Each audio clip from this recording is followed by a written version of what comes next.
मर्द नमाज में अगर इस तरह पाँव करके अत्तहियात पर बैठते हैं या इस तरह पाँव करके अत्तहियात पर बैठते हैं या अगर इस तरह पाँव करके अत्तहियात पर बैठते हैं या फिर इस साइड पे इस तरह निकाल के मर्द हजरात अगर बैठते हैं तो उनकी नमाज नहीं होगी। बहुत सारे लोग ये समझते हैं और इसमें कंफ्यूज होते हैं और बाज लोग इस तरह पाँव रखते हैं। ये बात याद रखें, नमाज में पाँव रखने का मर्द के लिए सुन्नत तरीका यह है कि मर्द ने दायां पाँव इस तरह खड़ा करना होता है,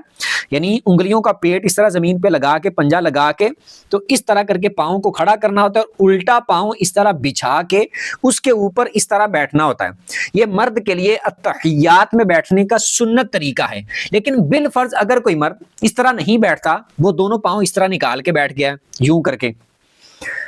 या फिर इस तरह करके बैठ गया है,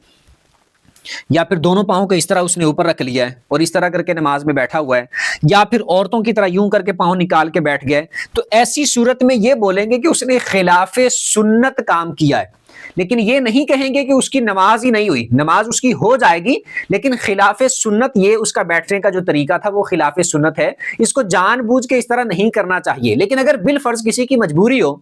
और वो उस तरह ना बैठ सकता हो, इस तरह पाँव खड़ा करके जिस तरह मैंने बताया कि सुन्नत तरीका है, तो फिर कोई मसला नहीं है, उसकी मजबूरी है, उज़र है, तो फिर उसको जैसे आसानी है वो उस तरह बैठ सकता है।